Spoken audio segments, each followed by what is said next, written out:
When I opened my front door that night, I thought I had been robbed until I saw the note. My entire house was stripped bare. No sofa, no fridge, not even a single fork left behind. The floorboards still showed marks where my furniture used to stand like ghosts of my life. And taped to the wall, written in my brother's handwriting, were the words, "We need it more than you do. Thanks." I stood there holding that note, my heart pounding, but my face calm. 3 days later, he called me crying, begging me to stop what I'd already set in motion. I'm Elena Ward, 41 years old, and for most of my life I believed hard work could hold a family together. I live in Denver in a small 2-story home with white shutters and a lemon tree out front. My weekdays used to run like clockwork spreadsheets, coffee breaks, traffic on I-25, dinner for one. People said I was steady, the one who always had things figured out. Maybe that's why after our parents died, everyone assumed I'd take care of my younger brother Ethan. I was 24 then, barely paying my own bills, but I signed the papers, became his guardian, and promised myself he'd never feel like an orphan. For the next decade, I worked through weekends, picked up night shifts, skipped vacations, and poured every spare dollar into his future. I paid his tuition, bought him his first car, even covered his wedding when he married Sophie. I remember standing in the back of the church, exhausted but proud, watching them dance under fairy lights I'd paid for. It felt like every sacrifice had been worth it. After the wedding, Sophie started dropping by my house, always smiling, always asking, "Can I borrow this for a few days?" First, it was a purse, then shoes, then a jacket I'd saved months to buy. She never returned anything. When I asked about it, she'd laugh. "You're doing so well, Elena. You don't even miss it." Ethan would just nod, avoid my eyes. I told myself not to make it a big deal, family doesn't keep score. But over time, I started feeling like a storage unit instead of a sister. Every visit left me a little emptier, like she was taking more than just things.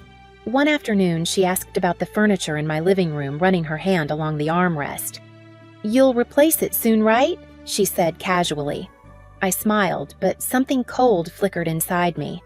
I didn't know it then, but that moment her fingertips on my couch was the beginning of the end.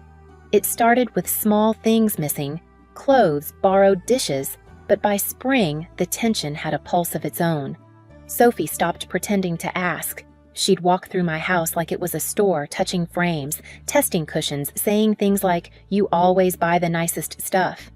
I tried to laugh it off, but each visit left me uneasy. Ethan rarely came alone anymore. When he did, he talked about how expensive everything's gotten and how some people have it easier. I didn't like the way he said it. I didn't like realizing he meant me. One Saturday, Sophie showed up while I was cooking. She leaned on the counter, eyeing my new navy jacket hanging on a chair. "Can I borrow that for dinner tonight?" she asked. I kept stirring the pot. "You still have my gray one?" I said. "I haven't seen it in months." She rolled her eyes. "It's probably in my closet somewhere." "Relax." I looked at her, really looked this time, her manicured hand on my countertop, the smirk playing on her mouth. Something inside me snapped into focus. "No, Sophie, you can't borrow this one." The silence that followed was sharp. Ethan came in holding a grocery bag and froze. "What's going on?" he asked. Sophie crossed her arms. "Your sister thinks I'm a thief." I opened my mouth, then closed it. "I just want my things back," I said quietly. Ethan sighed. "Come on, Lena. Don't make this awkward. It's just clothes." That word just hung between us like a slap. After they left, I sat on the couch, staring at the jacket I'd refused to lend. For the first time, my own home didn't feel like mine. Weeks passed, and they stopped visiting. I thought maybe that was a good thing.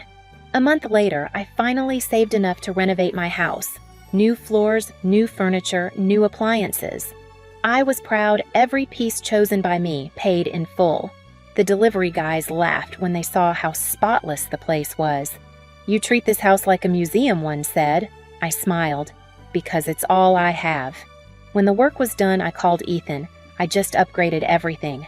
"Do you and Sophie want my old set? It's all still in good shape." I heard muffled voices in the background, Sophie saying something under her breath. Ethan cleared his throat. "She says we don't need your junk." I forced a laugh. "Okay, no problem." But after hanging up, I sat in silence for a long time. That word again, junk. My hard work, my care, my history dismissed like trash. I told myself to let it go. I told myself family says things they don't mean. The next morning, I left for work like always. I remember locking the door twice, feeling the click under my fingers. I didn't know it would be the last time that lock meant safety. The first thing I noticed was the silence. My neighborhood was usually alive by 5 dogs barking, sprinklers hissing, but that evening everything was still. I remember juggling my keys, humming to myself, thinking about dinner. Then I saw it. The front door. The lock hung crooked metal, bent like it had been pried open. Inside, the air felt wrong, emptier somehow. My living room looked like a photo someone had erased. The new couch, the rug, the TV, the lamps gone. My kitchen was stripped bare.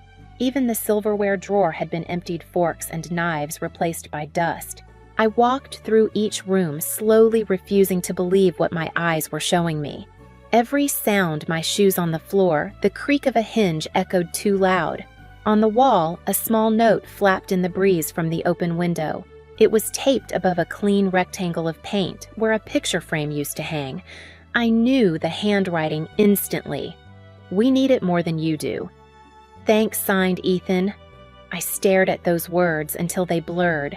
It wasn't the theft that broke me. It was the entitlement behind it, the certainty that I'd just understand, that I'd forgive, that I'd keep paying. My knees felt weak, but I didn't fall. I folded the note, slid it into my purse, and took a slow breath. Mrs. Green, my elderly neighbor, appeared on the porch. "Elena, honey, are you all right?" she asked. Her voice trembled. I told her everything was fine, but my throat was tight. She shook her head. "I saw a moving truck here this afternoon. I thought you were donating furniture." I closed my eyes. "Did you see who it was?" "Your brother," she whispered. "He said you told him to take whatever he needed. I'm so sorry." Mrs. Green went home and returned with a flash drive. My security camera caught it all. I held that tiny drive like it was gold. Proof. Finally, proof. That night, I didn't sleep.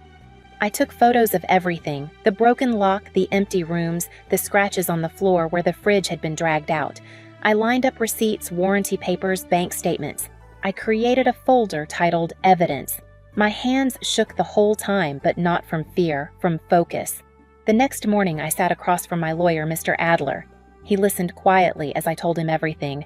When I slid the note across his desk, he picked it up with 2 fingers, raised an eyebrow, and said, "Well, that's bold." I nodded. "They have 3 days to return it, all right?" He smiled slightly.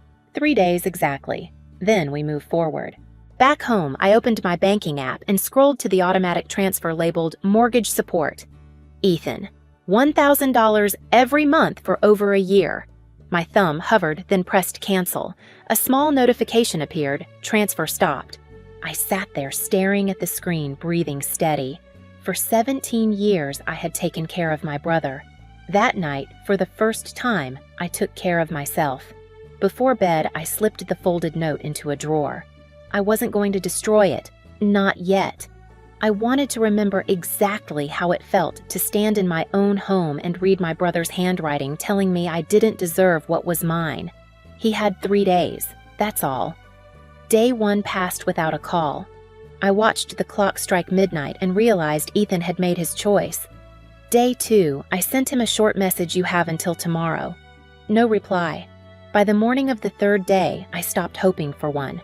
I printed every receipt, labeled every photo, and placed the flash drive from Mrs. Green on top. The evidence looked small, but heavy like the truth itself. At exactly 9 a.m., I called Mr. Adler. "They've ignored the deadline," I said. "Then we file the report," he replied. By noon, 2 police officers stood on my porch, taking notes as I walked them through the empty rooms. They photographed the note, bagged it as evidence, and nodded. "We'll pay them a visit," one officer said. An hour later, I sat in my car down the street from Ethan's house, my hands gripping the steering wheel.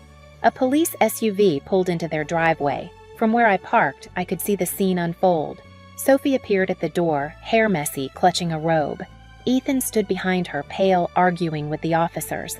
One of them held up the note sealed in plastic. Sophie's expression changed instantly from anger to panic. She covered her mouth and disappeared inside. The other officer gestured toward the moving truck, still parked beside their house. He opened it. My furniture was inside every piece, even the damn forks. For a second, I almost laughed. They hadn't even tried to hide it. My phone buzzed. Ethan. I let it ring twice before answering. "What did you do?" he shouted. "I did exactly what I said I would," I replied. "They're taking us in. You're ruining our lives." "You had 3 days," I said quietly. "You ruined your own." Behind his voice, I could hear Sophie crying, telling him to fix it to beg me. He didn't. He hung up. Later that afternoon, Mr. Adler called. They're being detained for questioning. The police found everything. Excellent work documenting Elena. Excellent work.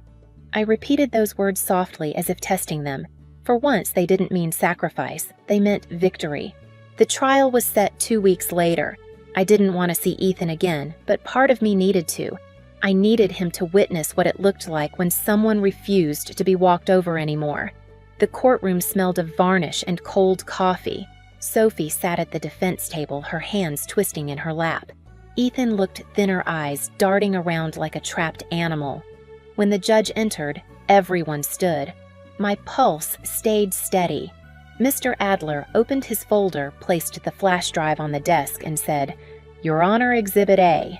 The screen flickered to life. The footage showed Ethan and Sophie hauling my refrigerator, my dining table, my life, laughing while they did it. The courtroom went silent except for the sound of the truck door slamming shut. Then came the note. The judge read it aloud. "We need it more than you do." "Thanks." He looked up unimpressed. "Charming," he muttered. Ethan lowered his head. Sophie's face crumpled. When it was my turn to speak, I didn't raise my voice. I raised him after our parents died. I paid for his education, his wedding, his house, and he still decided that what was mine should be his. I'm not here for revenge. I'm here because no one, not even family, gets to take from me again. The judge's gavel struck once sharp as a gunshot. Guilty. Probation for 1 year restitution in full and a fine of $1,500 each. All property to be returned immediately. It was over. Outside the courthouse, Ethan caught up to me. His voice cracked. "Lena, please, we can fix this." I turned to him. "You had 17 years of me fixing things for you. You're on your own now." Sophie wiped her eyes.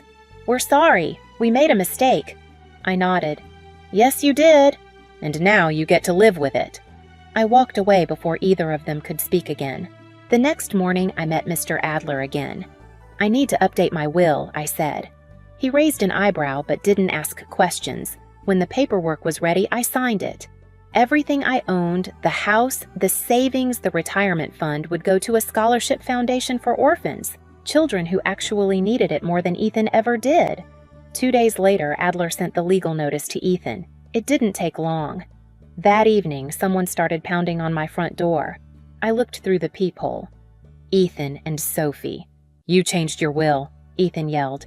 "You're serious." "Completely," I said through the chain lock. "I'm your only family. You stopped being that the day you broke into my house." Sophie stepped forward, eyes red. "We're having a baby, Lena. Don't you care about your niece or nephew?" I hesitated for half a second, then said, "I hope you raised them better than you were raised." Ethan's hand hit the door. "You owe me," I laughed, bitter and soft. "I owe you nothing. I raised you, fed you, gave you everything you ever wanted, and you thanked me by robbing me blind." "We said we're sorry," Sophie cried. "No," I said, voice steady. "You're sorry you got caught." They stood there speechless. I closed the door, turned the deadbolt, and for the first time in my life, didn't look back. That night, I sat in my living room. The furniture returned everything in its place.